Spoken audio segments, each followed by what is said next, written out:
All right, welcome back into the Sports Source. This segment of our show brought to you by Safety Systems. When it comes to security systems, go local. Call VFL JJ Surlis and ask about the options, the installation, the service, the local monitoring. They do it all, and I guarantee you, you get a better contract from Safety Systems than you will any national company. Safety Systems, I use them myself. They are fantastic. All right, this is our second guesses segment, and we're going to try and catch up a little time here, so we're going to make this short and sweet. I'll tell you what, I'm going to let you go first with your second guess, and then I'll ask you two about the biggie. Okay. My second guess is it's typical overtime. You win the toss, you go on defense. I thought maybe Tennessee should have gone on offense. Your defense had been out there. You just gave up a big play. You're kind of down on yourself, and your offense was in a good position. I think from the 25, you could go run heavy and get the ball out of Garantano's hands. I just kind of think maybe in that situation, you went ahead and put your offense out there first and give your defense a little bit more time to regroup from what had just happened. So they went by the book, but you question and think Yes, that might have been a time to go the other direction against the with it. book. Okay, very good. 4th and 1 at the BYU 30, about 3 minutes to play in the game. Brent Samaglia now 7 for 7 on the year. He was 3 of 3 at that point yesterday, on his way to 4 of 4. He's already hit from 48 to 51 this year. Pruitt decides to eschew the 47-yard field goal attempt that could have put UT up by 6 and forced BYU to need a touchdown. Instead, Chaney calls an end around to Josh Palmer that gets stuffed. It was the 4th time in 2 games that Tennessee has turned the ball over on downs. Not great.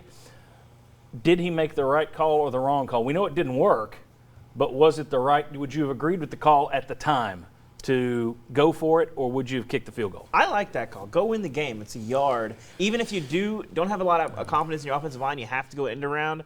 1 yard, the game's pretty much over. You kick a field goal, you're still in a tough spot, and based on what we saw last night, you don't love the odds there. What I didn't love was the 4th down on the opening drive, 4th and goal on the 3, and you decided to go. That worked. That's the thing. That worked, but that was a crazy risk. You needed points on that drive, and you were really playing with fire, and you throw it to triple coverage and get a touchdown anyway. But the late game, go win the game. You can't talk all offseason about we want to win the game. We're going to put it in our hands. We're going to take control.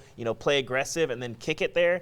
Go win the game, because if you get that, you won. But they tried and it didn't work. But the right decision.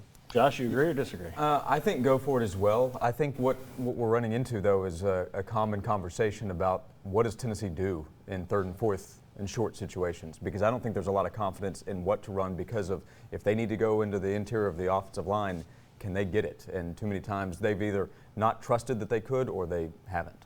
I can tell you what I'd be doing moving forward. If it's 4th and 1, they're in that situation again, I look at my offensive line and my offense, and I look at the most consistent player on my team, and I go with my most consistent player. Moving forward, 4 turnovers on downs so far this year in 2 games. No, I'm done with the going for it on 4th down if I'm Jeremy Pruitt. But as I said last year, you never know what he's going to do. I can't get a read on when he goes for it and when he doesn't, why he tries a field goal and when he doesn't, why it's an onside kick here but not here. I think he may still be trying to get in the zone of head coaching at this point. But moving forward, whether you would have kicked it yesterday or not, I would be kicking it in the future. I do not trust that offensive line. I would certainly be kicking it if my best play is an end around. If that's my short yardage play, then I'm kicking it. All right. And we don't have time to second guess the end of the first half where they ran the clock down, did the field goal there, and Jim Chaney was caught in the box. He didn't look real happy about that decision. Somebody else might have been second guessing. Yeah, that was interesting. Who knows what they were talking about, but interesting timing. When we come back, Pruitt suggests more players could be on the way out the door. Our players break down the difficulty in doing that when you've only got a few scholarship players remaining. Come on back on the Sports Line.